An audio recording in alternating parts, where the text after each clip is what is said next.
Welcome to Vive Marketing. As experts in marketing for manufacturers, our goal is simple: take the stress out of marketing. As an approachable and dependable partner, Vive works as an extension of our clients' team to promote what makes their brand different, helping them to reach new target audiences while reconnecting with their existing customers. For 13 years, Vive has helped companies unlock their true potential by creating customized marketing strategies that effectively share their story. This approach is followed by creating critical sales tools to help increase brand awareness and new business opportunities. With a sole focus on the plastics and metals industries, manufacturers and manufacturing service providers trust Vive because we understand manufacturing and the vernacular. Our vibrant team is collaborative, delivering a deep set of skills. We take pride in our established reputation and are committed to helping your business advance too. Is it time for Vive? Visit us at marketingformanufacturers.com. Hi everyone, welcome to the 2020 Plastics News Women Breaking the Mold virtual conference. I'm Teresa Schell, President and owner of Vive Marketing, located in the beautiful 3rd Ward District in Milwaukee, Wisconsin. Vive is a leading marketing agency in the plastics industry, providing marketing services exclusively for manufacturers and service providers. For 13 years, we have focused on advancing brands, business goals, and the bottom line through strategic, tailored, and purposeful marketing for manufacturers. Our personal attention to each client quickly results in Vive becoming an extension of your team, and we have fun on the journey. We take pride in our established reputation and are committed to helping your business advance too. Vive is supporting this year's networking forum by welcoming you each morning to the day's interactive workshop. This week, we have 3 distinct female leaders with award-winning styles that we can all leverage and learn from. As a fellow female owner and business leader, I also share your drive to be noticed positively for our capabilities. While there are many attributes to Vive's success today, I'll share with you one. Surround yourself with people smarter than you are. If you're the smartest person in the room, you're in the wrong room. Being smart is so much more than being able to answer trivia questions. Smart individuals are also compassionate, imaginative, hungry, and appreciative. They view themselves as a small piece of the big puzzle, and they know they can be great. Make sure these people are in your room. Congrats to you for investing time during your business week, surrounded by like-minded professionals by attending Women Breaking the Mold. Now let's learn and enjoy the conference. Our next HR workshop, moderated by Brennan Lafferty, leads with Nikki Kallek, Chief Human Resource Officer of Crain Communications, discussing interview skills, resume do's and don'ts, and how to guide performance reviews. At this point, I'll hand things over to Brennan. Thanks so much, Teresa, and thank you for the continued support of Vive Marketing. Good morning, everyone. I am Brennan Lafferty, the publisher of Plastics News. Welcome to the 2020 Women Breaking the Mold Networking Forum, organized by Plastics News. Today, you are one of more than 500 registered attendees for this event. I mention this because that is more than twice as many people who attended last year's in-person event in Nashville. And we're all disappointed we can't be together this year in Denver as planned, but it's so important that we gather in some form this week. As our previous gatherings have told us, there are so many important topics to discuss and connections to make with each other. This week, our conference team has put together 14 separate sessions featuring 20 speakers to discuss, in part, the ever-increasing role of women in manufacturing and in the plastics industry. This morning, as Teresa said, you're here for the first of our 3 planned skills workshops. Now, the workshops are practical in nature and designed to give you some concrete takeaways for your work life. The workshops today, tomorrow, and Thursday are all planned for 9 a.m. Eastern. The workshop topics are human resource skills, today's topic, leadership skills, and career development skills. Our speaker this morning for our Human Resource Skills Workshop is Nikki Kallek. Nikki is an expert with more than 25 years of experience, and she currently serves as Chief Human Resources Officer for Crain Communications, which is the same company that owns Plastics News. Now, before Nikki begins her workshop, I want to mention two interactive aspects that we hope will aid your experience. First, Nikki will be asking you to participate in some polling during the workshop. You can prepare for this simply by opening a second tab on your computer. Once you've done that, go to www.menti.com and enter this code, 4752157. This is a very simple, fun tool, and we've used Menti in the past at other conferences. That's Menti, MENTI.com, and the passcode is 4752157.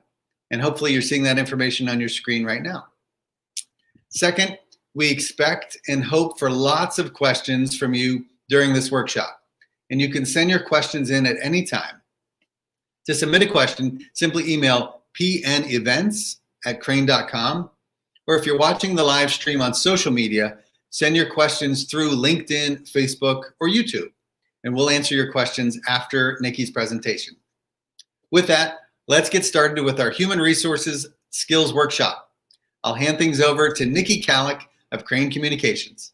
Take it away, Nick. Thanks very much, Brennan. Thank you so much for having me, everybody. I'm really excited to be here today. Welcome to the Women Breaking the Mold Conference. And we're just going to jump off right away with our first polling question. Have you attended the Women Breaking the Mold Forum before? Go to www.menti.com and enter 4752157. Wow, quick responses. We have a few people that have said yes and a few more who have said no. Looks like a pretty even split so far. So I think we will go ahead and get started with the next slide. So thank you so much for attending today. When Brennan invited me to participate in the conference, we brainstormed on a few topics that have come up in the past that have been of interest of the folks that attended the forum in the past. So we're actually going to talk specifically about this morning. I'm going to present a little bit about interviewing and the skills required to interview and maybe how some of that has changed in the world of COVID and more virtual interviewing. And we're also going to talk about breaking through or breaking the mold, so to speak, so that when you are ready you think you're ready for a promotion or you want to ask for a raise or something, that you have some of the tools to go ahead and make that happen. So I'm going to try to help you walk you through those couple of things, the interviewing and the performance review, the sort of managing your performance, managing your career a little bit. And we're going to talk about those two things specifically. But please know, I've been in the HR world for 25 years and I have handled all aspects of HR. So if there is anything you want to ask questions about, it doesn't have to be on those particular topics. Please feel free to ask questions about anything that is of interest to you. So let's go to the next slide, which is our next polling question. What word comes to mind when you think of human resources? Again, go to menti.com and enter 4752157. This is an interesting question for me personally because as an HR professional, I think there's a lot of negativity that can come with the word of human resources, and I'd like to understand what this group's initial impressions are. Rules, yeah, very good. People management, career, great. Oh, I love it. Thank you so much. That makes me happy. What else? Any other words that come to mind? Oh, look at them all. Pay, interviewing, stickler, I think I saw in there, support, assistance, benefits. Okay, employee resources. Great. This is wonderful. I think this is all very helpful to see some of these. Oh, culture. I love it. I love it. That's great. Those are wonderful words, and frankly, a lot more positive than I was expecting them to be. Okay, let's go ahead and move on. Oh, you're on the next slide already. So basically, we're going to talk a little bit about how to interview for a job if you're looking to make a job change, or if you're brand new in your career, you're just graduated from college and you're looking to go out on interviews for your first job opportunity. The same rules apply. And I think it's really important to keep in mind that there are some things that you should always consider when you're thinking about your resume. Never ever submit a resume that has typos. And it's tough. You got to be very detailed. You got to go through each line, every bullet point, because this is really sad but true that in today's day and age, a lot of recruiters are dealing with hundreds of resumes for any given job. And so I believe the statistic is something like a recruiter spends an average of like 7.4 seconds on every resume. So because they have to weed through the resumes at first glance and figure out which ones stay in the mix for further scrutiny and further investigation, and others that just get pushed out. And if you have typos and stuff, it says something about your level of attention to detail. It may say something about how much you care about the role. So it's really important that you don't have typos. Making a good first impression is really important. A cover letter is really, oftentimes job postings will say a cover letter is not required. But I will just tell you, again, a cover letter is just another way of breaking through. It's another way to express yourself. It's another way to position you as somebody who's interested in this role, and it just shows that extra level of consideration and interest. So I recommend that you consider a very targeted cover letter that speaks directly to the organization and the position and is very thorough in talking about why this job is of interest to you and why you're a fit to it. Next is social media. I'm gonna put this out there. You need to have a LinkedIn profile. You need to be actively updating that LinkedIn profile, completing that profile, and having as much information as possible. Pictures make a difference. I know that's not probably what we should be encouraging, but again, it's just another level of showing your interest level. Frankly, it speaks to some of your technology familiarity. But on the other side of that, I'm just going to flip the switch and say, when you think about your other social media accounts, Instagram, Facebook, Twitter, the things, if you can make those private so that jobs, recruiters or hiring managers can't search those things and find those personal vehicles of expression, I would recommend that you do that. Keep them private. It shouldn't matter, but if there's, especially if you're somebody who's coming out of school and you've got lots of photos of friends and partying and drinking and stuff like that, it could impact your ability to find a job. And I'm not saying it will, but I'm saying it could. And I do know recruiters who have spoken about it. I searched this person's Facebook page and I saw these photos, and it can cast a shadow over the whole experience. So I would recommend that you make those private if you can do that. So that's really important to think about. And then tailor your resume to the actual job you're applying for. So do some research about the company. Understand what they do. Understand what the job is in terms of, is it a job that requires a lot of attention to detail? So is it a project management role? And does it require a lot of hitting deadlines, managing moving pieces, managing budgets? Tailor your resume so that it highlights the things that would play in well to a project management role. If it's a marketing role and it's a position that's more creative in nature, tailor your resume to highlight any experiences that you've had that go into how creative you are, or how innovative you are, or your writing skills, or your design skills. So be very thoughtful about that actual resume, and that it's highlighting the right things to help you stand out and to break through. The last thing I'm going to just mention here is that, networking is really, really important. And I think it's somewhat of a lost art, so to speak, because frankly, the internet has made a whole different way of connecting with people. And maybe it's a new way of networking, but I would recommend finding associations. So like in my world, in the human resources world, there's the Society for Human Resource Management at a national level. This is the big society that most HR people will belong to, or they visit at one time or another because it's appropriate for their career to sort of be connected in that world.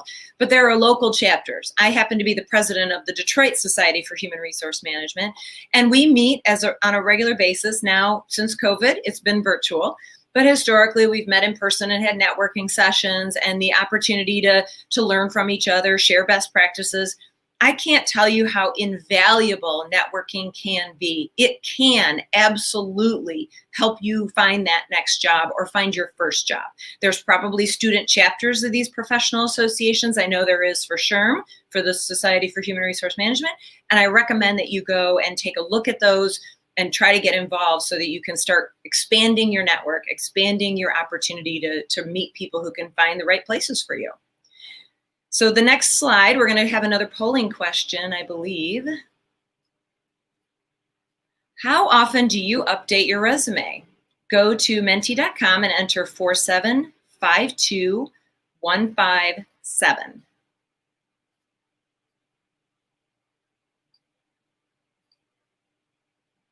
When you're looking for a new job, that seems to be the most common time. On a yearly basis, when I add a new skill. I love it. Okay, great.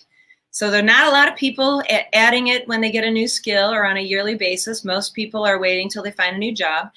I will just suggest that if you're thinking about moving into a new job, it can be very stressful because it could be coming on the heels of being unemployed. And to diminish that stress, my best suggestion for you is update your resume on a very regular basis. It'd be ideal if you can update it every time you get a new position or you have a title change or you add a new skill to your repertoire. I highly suggest that you update it on a regular basis. It will make it a lot less stressful for you when the time comes that you're in need of going out and doing a job search. Should it happen, unfortunately, on the heels of being unemployed for some reason, that would be awful. But that is unfortunately the world we're living in this year has been a tough year. So let's move on to the next slide. All right. So if you're new in your career, it's really important when you go to, and even if you're not, let me just say that again. It's not just about if you're new in your career or if you're just looking to do a job change, but if you're going to be involved in the interview process, it's really, really important that you think about the interview process ahead of time. Don't wait until to the day of to start your research. It's really important that in order to differentiate yourself, that you do your research ahead of time. Be prepared to ask very specific questions when you get the opportunity about the organization and about the position. It's really a very, it might seem really simple or overstated, but when you show interest by coming in with insightful questions or thoughtful questions about the organization. So for example, maybe it's a startup company and it's been in business for a couple of years. And as somebody coming in, startup companies often go public, they get sold, they change leadership. You may have, if you ask questions around what is the plans for the company to go public or to sell the business off to some big conglomerate as part of a merger and acquisition or something, that would be a very interesting question that now the person who you're interviewing with may not know the answer, but it shows that you're thinking about this company, and if you become a part of it, you want to know what the future of that company is. So start thinking about questions that you can ask that may impact your interest, frankly, or your decision to join an organization. So really do that research. The virtual interview, I'm going to just say it shouldn't feel really a whole lot different than an in-person interview. So my best suggestion is treat it just like it would be an in-person interview. Dress for the part. Wear a suit or wear a nice outfit that you would normally wear to an interview in your industry. I jokingly say, please wear pants, but you know, it seems like the big joke nowadays with everybody being virtual that sometimes people might not even be wearing pants. Definitely wear pants, but even more importantly, wear what you would wear to an interview so you feel a little bit more like it's a regular interview. Try to make eye contact by looking at the camera lens, like I'm trying to do today. It's hard for me to reference my notes and keep looking at the lens, but it's really important that you try to make eye contact this way through the lens of the computer so that it looks like you're directly looking into the eyes of the person. Be prepared like you would for any interview. I touched on this earlier. Do the research, understand what the company's history is. Look at the social media around the company. What is it? What's its culture like? Do you see lots of postings on Facebook or Instagram or those types of social media outlets? And what kinds of things are you seeing about the company? If there's nothing, they may not have a very dynamic social presence. Is probably what's happening. But if they have a dynamic social presence, you'll get a good sense of what the culture is like, or you'll get a sense of what's important to the company, because what appears on their social media, if it's all about business and not about employees and recognition and culture, you understand exactly what that organization is about. And that's really important to be able to reflect that back to the interviewer. It's really important to be able to sort of look like you really have done the research and you understand what the company is about, what the job is about, and make a good first impression by following the interviewer's lead.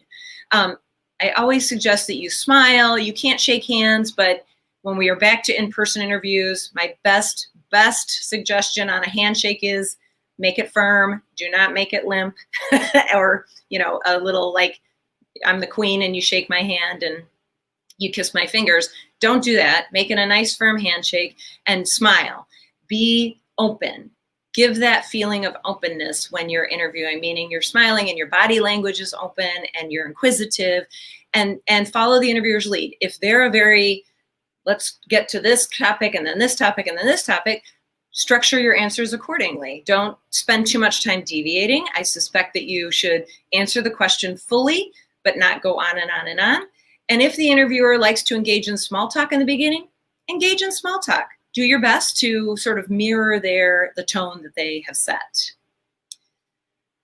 Next slide, please. Oh, our next polling question. How long have you been in the industry? Go to menti.com and enter 4752157.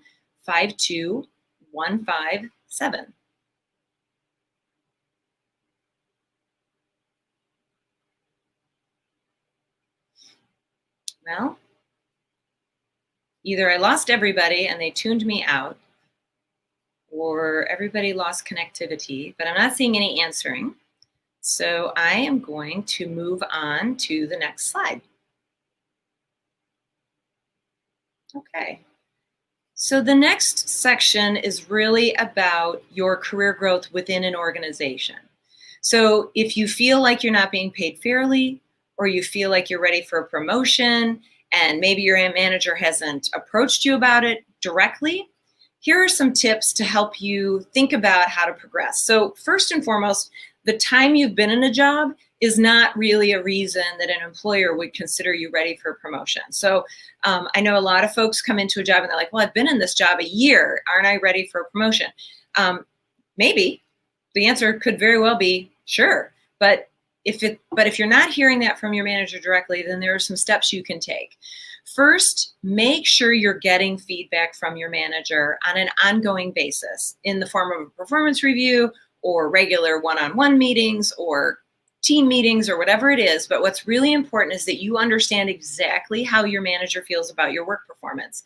Because the last thing you want to do is go into a discussion with your manager and say, hey, I think I'm ready for a promotion. Lo and behold, this manager does not feel that you've been meeting the expectations. So don't assume that you know exactly how your manager perceives your performance. Make sure you're getting feedback. Ask for it. If you aren't getting a regular performance review on an annual basis, I encourage you to ask for feedback. Ask for a time to discuss your performance and to discuss your career growth.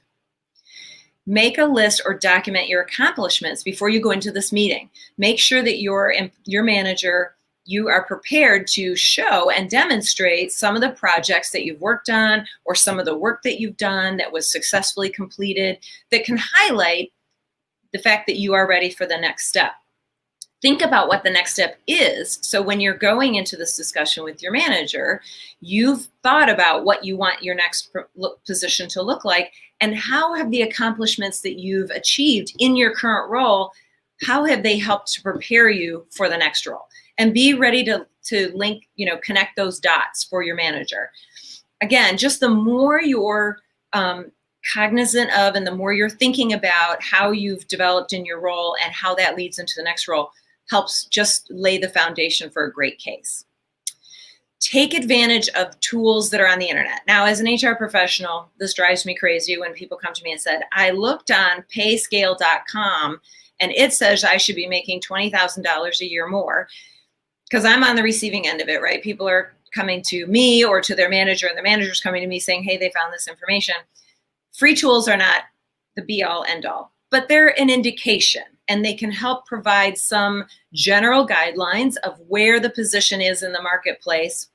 So if you just Google something like pay calculators or something like that, there's a number of free sites that you can plug in what your job title is, how many years of experience you have, and some other probably criteria that's important to the job. And then it will give you some idea of what the position may pay, a range typically. So that's something to think about ahead of time so that you know going into it sort of where you think you should be financially.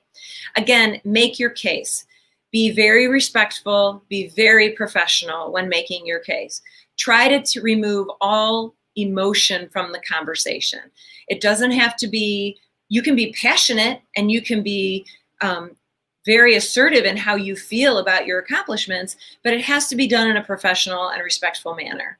So that's just another piece of advice. And then be persistent. If the answer is no, you're not ready, then I would follow it up with, what do I still need to demonstrate to convince you that I'm ready for the next step?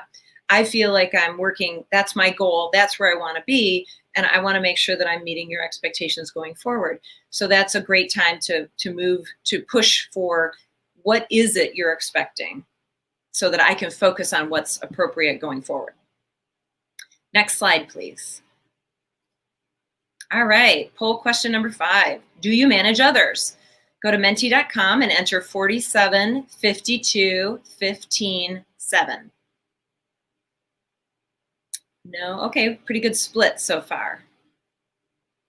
Looks like, okay. I love when I watch it jump around, it's kind of interesting. Okay, pretty even split then. Very good. Okay, so we're going to go to the next slide, which is going to focus on the performance review, and I'm going to cover it a little bit from both angles. So the dreaded performance review, right? I couldn't agree more. I don't love giving them, but I think I owe it to my employees to do so. And so it's really important that we as managers and as employees participate in the process of a performance review. So if you're the manager, I'm going to suggest a few things. It's really important that you're giving feedback on a regular, ongoing basis, and you're not waiting until the performance review to give all the feedback at once. Ideally, a performance review, let's say you set up an hour for a performance review with your employee, ideally 15, 20 minutes of it should be just a recap of things you've already discussed throughout the year. It should not be a, aha, I'm going to now fill you in on all the things you did wrong and all the things you did right. So it's really important that you're giving feedback, especially feedback that requires the employee to develop and do something different, or if they have an opportunity they need to learn. It's really important that you're giving it when in the moment, when it happens. Maybe not exactly as things happen in case there's high emotional volatility happening there, but you're giving feedback very in real time so that people can make adjustments immediately. So your hour-long performance review should be 20 minutes as reflection on the year behind you. And frankly, the rest of the time should be talking about, what are we doing next year? What are your goals for next year? What do you want to develop? How can your job be done better, differently? What ideas do you have that we could improve efficiency or performance or whatever? So it's really important that you be focusing the conversation around the future rather than the past. And I know that seems contrary because a performance review is about performance, right? But again, if you're giving that feedback along the way, it should just be a recap and very easy for you. Make sure the review, I guess I did cover some of this already, sorry, giving feedback and recognition early throughout the year on a weekly, bi-monthly, or monthly basis. And spend that time when you're having those one-on-ones, not just having a task list. Did you complete this? Did you complete this? Did you complete this? I would suggest it's more of an ongoing dialogue around, how are you feeling about this year? How's the work going for you? I know it's been a crazy time. COVID has changed the way everybody is working. There's a lot of stress on folks. There's a lot of social unrest going on in the world. What can I do as your manager to help you if you're struggling? Are there things that we could be doing different to build teamwork? Are there things that you're recognizing that we could think about to try to build more of a community or a team culture virtually, right? So use that opportunity to just have a conversation around how people are feeling and how they're progressing against their goals for the year, what developmental needs they may have, some of those things that help create more of a trust and a bond between you and the employee. And better yet, be focused on feedback for yourself. So asking, how can I remove obstacles for you? What do I do that drives you crazy, right? So that everybody has those things about them.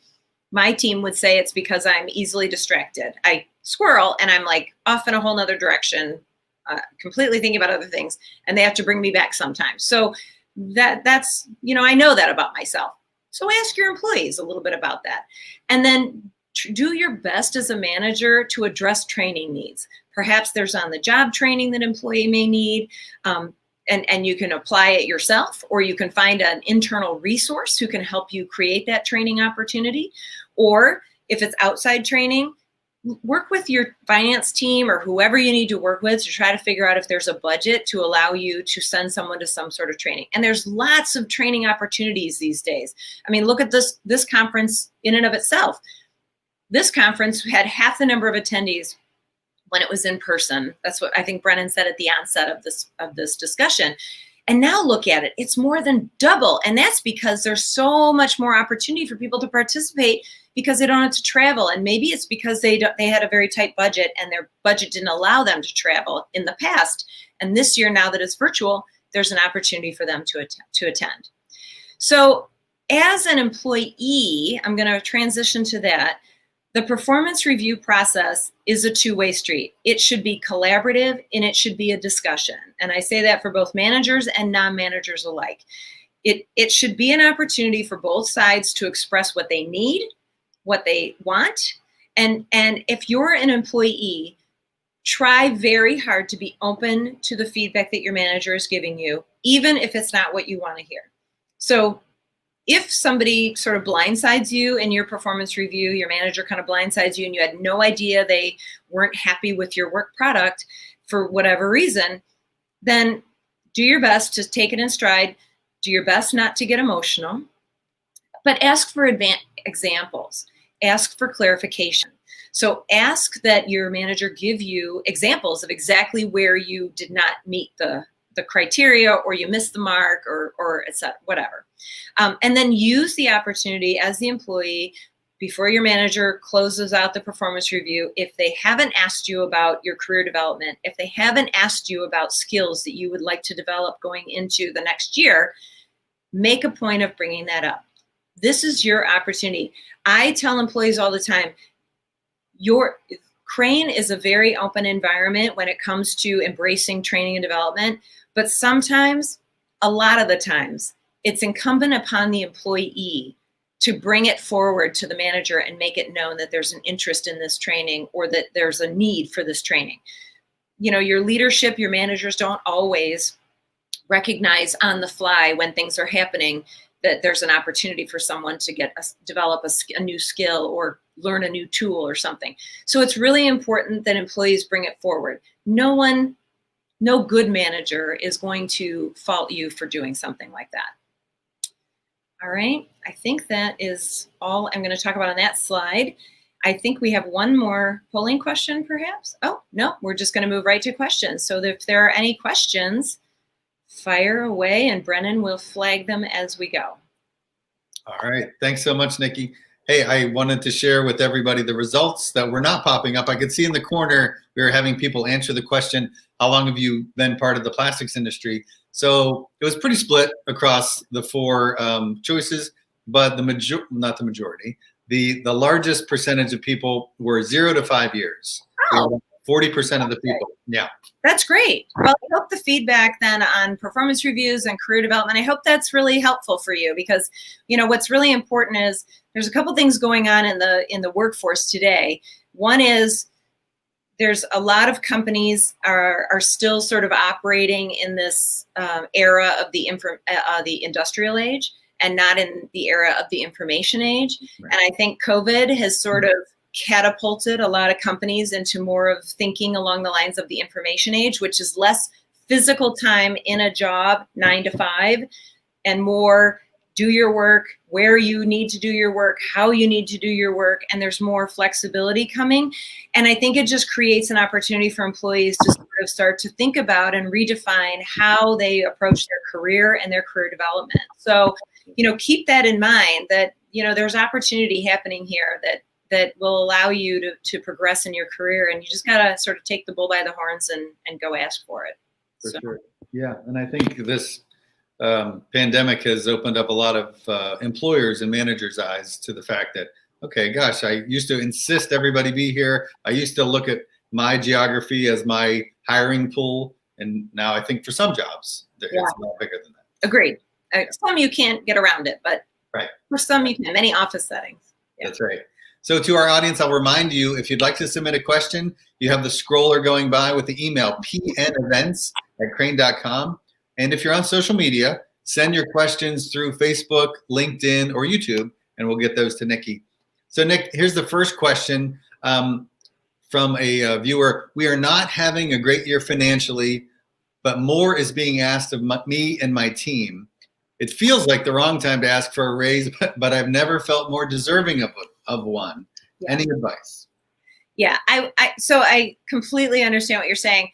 We had this conversation as part of the executive team at Crain recently, that we're asking people to work harder and frankly do more this year.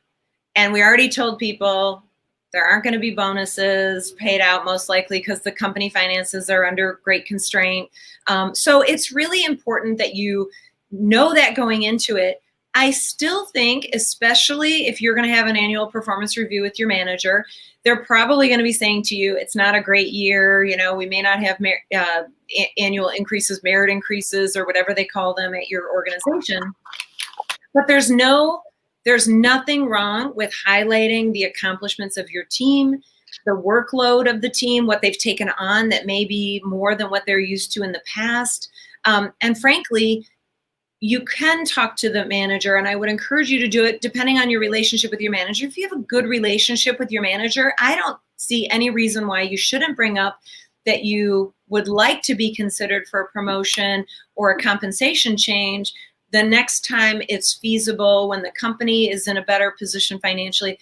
Getting that conversation out there now, with the caveat that you understand that it's not a great time, is still an important conversation to have, because it lays the groundwork for your manager. So the next time you bring it up, it's not a surprise, and they can start to think about it and plan for it. Mm-hmm. Yeah, it's almost, you're planting a seed if you're not actually going to get the raise right now. Exactly. Yeah. So this next question comes in through email. In this age of pandemic, it is very hard to request a review, a performance review. What kinds of suggestions could you highlight again? So could you review some of those? Sure. Yeah. Absolutely. So when you're requesting a performance review, and I know it is difficult and it's not as personal when you're doing it over Zoom like this, but do your best to initiate the process by reaching out to your manager and talk about the fact that you would like an opportunity to sit down and highlight the things that you've been working on, the projects maybe that you've led, how your workload has changed, how your work habits have changed, because honestly, a lot of us are working in a very different way than we used to when we used to come to an office every day. So if you're in a situation where you're working from home every day, then use the opportunity to just insist, gently and professionally to your manager that you guys make time to have a conversation and do it over Zoom versus a telephone. It's way too easy if you're on a phone for people to be doing other things, going like this, like, I'm listening.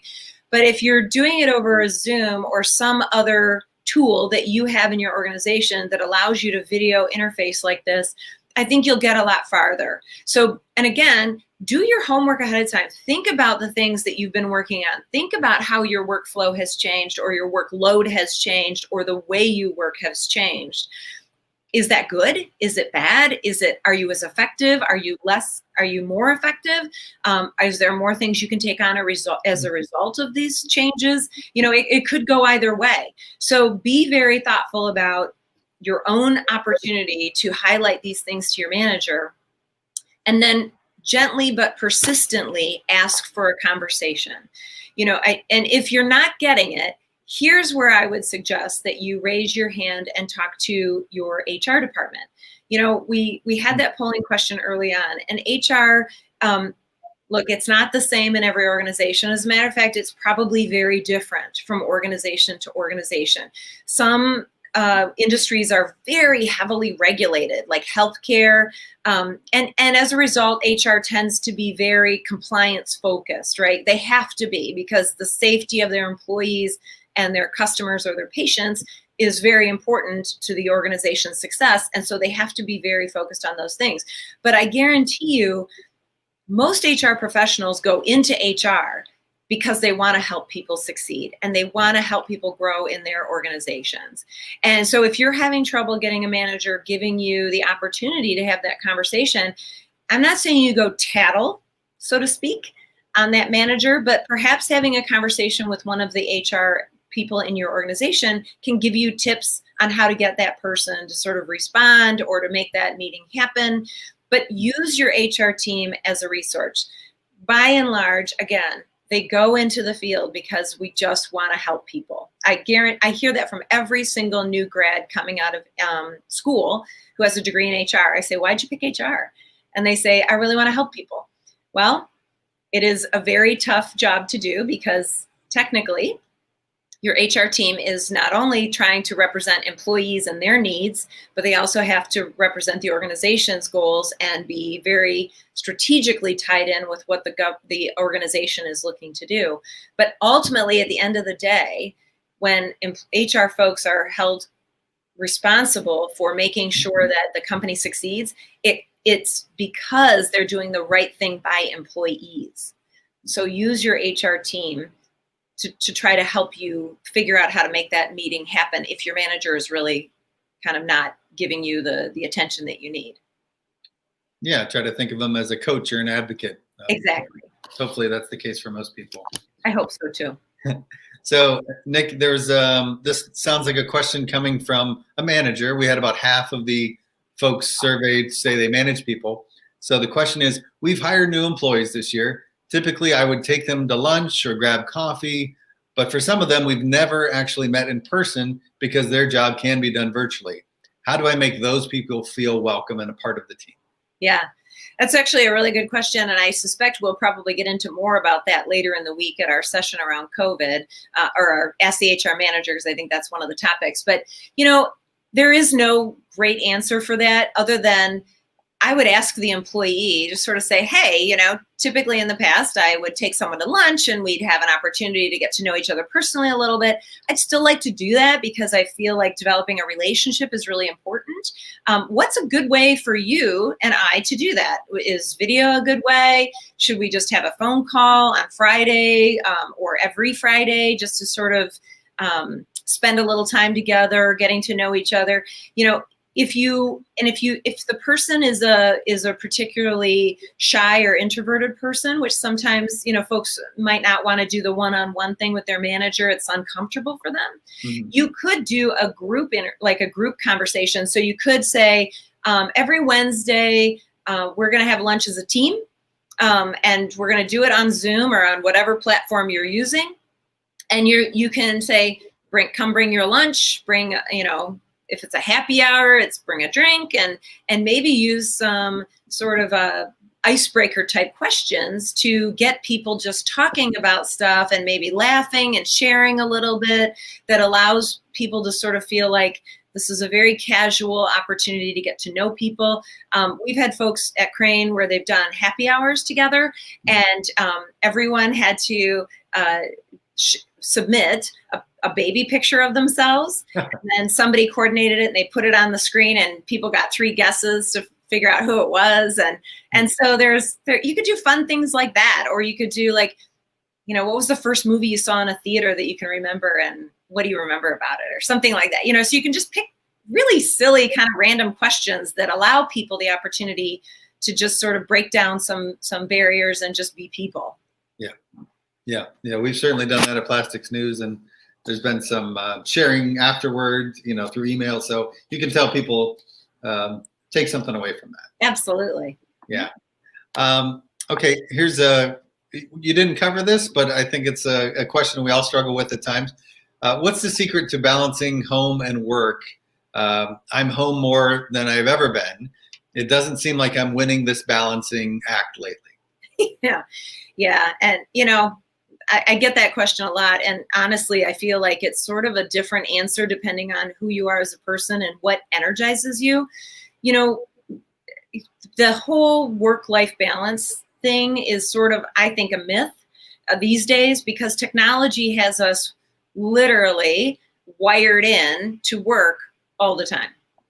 So the only way to really break from that is to disconnect yourself, right? So you may need to find a way to say, okay, at 5:30, 6, whatever it is, when you normally sort of try to slow down how much you're working in a given day, maybe you don't just leave your laptop open, or you don't, continue to sort of do a little bit of work here and a little bit of work there. You just shut down and give yourself the opportunity to differentiate home life while working and home life while not working. So it's too easy right now to blend it together.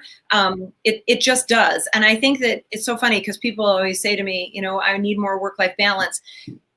Companies have long been working, and Crain is a good example of this, of making it so that employees can have more work-life integration. And what that means is you have the tools and the technology and the capability of working really wherever you need to and whenever you need to, which means it can very easily blur the lines between what's my personal life and what's my work life. Yep. Excuse me. So finding a way to give yourself that opportunity to shut down and disconnect, I think is really important for people to figure out how to do it. And maybe you do it by committing to yourself that you're going to do at 6 o'clock every evening, I'm going to do a yoga class, or I'm going to meditate, or I'm going to go out and go for a walk, or I'm going to have a glass of wine with my spouse. And maybe that's how you make that separation. So you do it at the same time pretty much every day. Obviously, work demands can be a little crazy, so maybe that's not an option every day, but you try to incorporate an activity that allows you to get away from your desk, away from your computer, and bring in that break. Yeah, I think that's really important. If you're speaking personally, when I'm without my cell phone, it's my brain is relaxing. Yeah, it's a gift, isn't it? When you actually don't have your phone on you all the time. It is.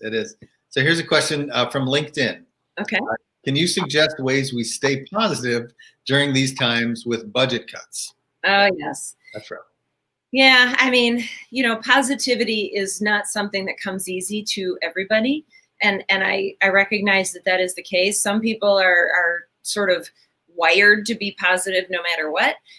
Other people are not. And it's a very different feel than it is from person to person. So it's really important that you as a person figure out what gives you energy, what things in your life make you feel good. If it's time with your kids, typically, but because they're at home all the time doing virtual learning and they're driving you crazy, and now it's like, okay, I need to get away from them for an hour, find that activity or that time to do the thing that recharges your battery, the thing that allows you to be at peace. To Brennan's point, when you don't have your phone. About 2 weeks ago, I left my phone in my mother's car.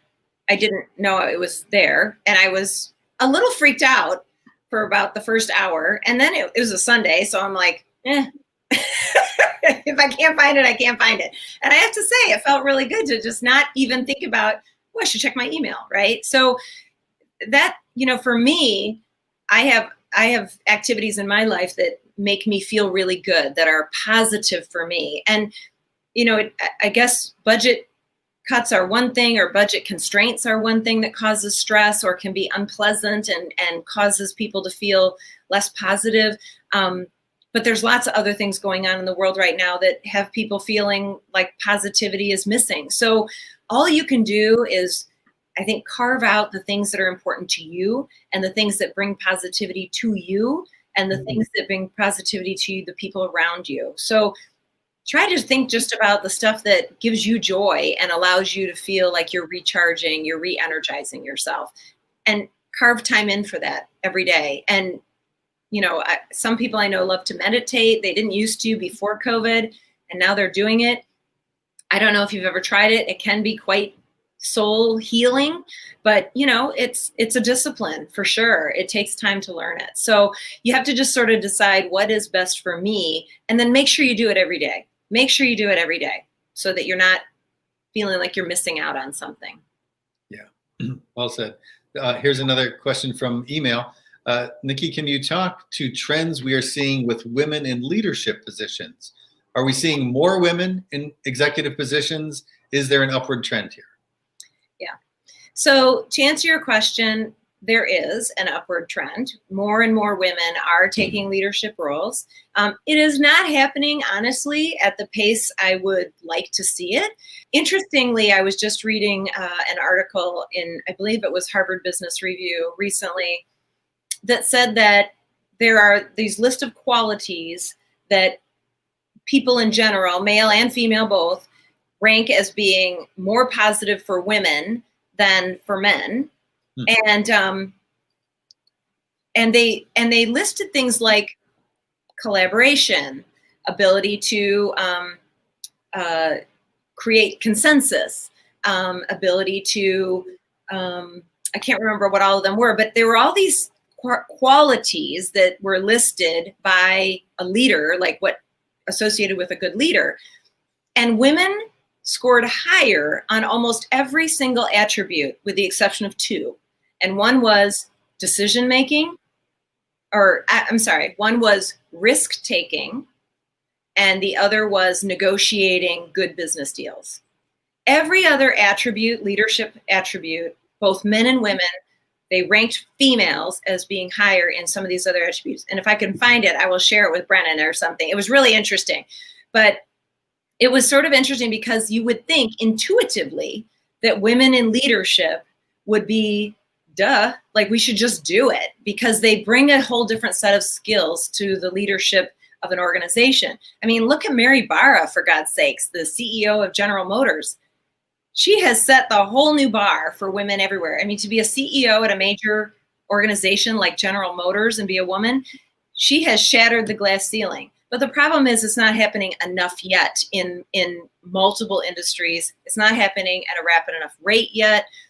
I do think most organizations will get there. I really do, because I think that women bring a different perspective and they approach things in a little bit of a different way. So yes, there's been progress for sure. And in some industries, it's been tremendous. Like in the marketing and advertising world, women are definitely more prevalent in leadership roles than men. But in other industries, it is still male dominated. So yes, we're seeing trends. The Me Too movement has actually made an impact, and I'm going to talk more about that in my segment later in the week. But I think it's an exciting time, but it's taking longer than I would like it to. So I don't know if that answers your question, but that's my viewpoint on it. Yeah, it kind of makes sense as you talked about risk-taking being an attribute that women in that particular article, assume a survey, didn't score highly on. Maybe that has to do with a reluctance of women to, quote unquote, make a mistake and therefore not get future. Absolutely. Yeah. So another question, completely different topic. My company does not have a formal mentorship program. However, there are a couple women at work who would be great mentors for me. Is it okay to approach them and ask them if they would be informal mentors? Absolutely. Unequivocally, I would tell you to do that. And here's my thought on mentorship programs. I have not experienced at any organization I've worked at a formal mentorship program that really works. And the reason for that is because the mentee and the mentor have to both want to engage in the process. And frankly, mentorship is very much about the relationship between those two individuals. So if a formal program matches you with someone that you don't feel comfortable with, it's not going to work. So I absolutely suggest, and I guarantee you, you will honor those individuals by asking them to be a mentor to you. They will be thrilled. They may feel like they're not equipped to do it, but they will be honored that you asked. It's a big deal to be someone's mentor. And it can be an amazing, wonderful relationship. So I absolutely suggest you reach out to them and just inquire if they'd be willing to do so. Awesome. Yeah, completely agree. So Nikki, I think we're beyond bashing millennials. That was a very popular topic for years. The question is, how do I motivate younger workers to do better work? What do they need? What do they want? I feel disconnected from some of ours. You know, honestly, millennials are just like any other generation in the workforce. When baby boomers, for those of you who are millennials, you won't know this, but if your parents were baby boomers, they were labeled, most likely when they were your age or when they were in their 20s, they were labeled as crazy liberal and way out there. And, you know, the 60s and the 70s had a very funky vibe to it. And people who grew up in that era were labeled as sort of being, you know, entitled or ungrateful and those types of things because their parents had all fought in World War II and they had a different level of discipline. So you're not alone. You are not alone when people make assumptions about you. But if you're a manager trying to manage millennials, my best advice is that you ask the millennial specifically what they're looking for. What do they want to see in their career development? What is their next step? What ultimately is where they want to be? What skills and resources do they need to do their jobs better? Because every single person will be different. And some people, I really think that it's more about life stage than it is about generation. So millennials, when you're coming out of college in your early 20s, you're going to have a very different view of what you need in your employer, what you need in a job, what you need for your career, than if you are a millennial who's in your 30s and you're having a family and you're putting down roots and you're buying a home and you're planning for college education for your children. It's a very different life stage. So just be open to getting feedback from your employees about what they need. They aren't all going to have the same answer. They're not all going to have the same requirement. And I think if you ask those questions, you will instantly gain respect from those individuals because they will feel very much like you individually care about them as a person and you care about their developmental needs and that you're going to work with them to meet those goals. And the best part about having that conversation is if the goals are completely inappropriate or not achievable for one reason or another, maybe you're a very small organization, very flat organization, there's not a lot of growth opportunities and they want to be the president of the company in 5 years, you can use that conversation as an opportunity to shape conversations going forward to manage their expectations. I firmly believe that every single person that works for you, our job is to help them be the best they can in the job they're in today. And if there's a way to help them grow within the organization, we should do that. But if not, we still should make that investment because they're going to be their best selves while they're at the organization. And yes, they may leave to go somewhere else, but I guarantee you they're going to recommend to their buddy, oh my God, you should go work at this company. It was great. They really helped me develop and I stayed for 3 years and, you know, whatever it is, but it builds that goodwill and that karma and that culture that continues to attract top talent if you're making those investments in individual employees. So that's my best advice. That's good advice. So Nick, I think that's all the time we have for questions today. You covered so much. Before we end the session, any parting thoughts for our audience out there this morning? I got to say, this was really a lot of fun. I hope you enjoyed it as much as I did. I hope I didn't cover stuff that you were like, knew that, didn't need to know it. But I really hope it was worthwhile and that you felt like it was a good use of your time. And I hope some of you will come and join Brennan and I on Thursday when we talk about a few bigger picture things. That's right. Exactly. Yes, indeed. Well, Nikki, thank you so much for sharing your insights. If you would like to reach out to Nikki or have additional questions for her, yeah, you can email her. Yeah. nkallek@crain.com. She'd be happy to speak with you. I would. So my thanks again to Nikki Kallek of Crain Communications. Thank you, everybody. Also, thank everyone for attending today's workshop. If you did like what you heard today, Nikki will speak again Thursday at noon Eastern. She will discuss some macro issues in the HR world, like management issues, working with male bosses, and more. Also, we have 3 additional sessions today. At 10:30 Eastern, our keynote address with Charlotte Allen discusses how to be a rebel leader.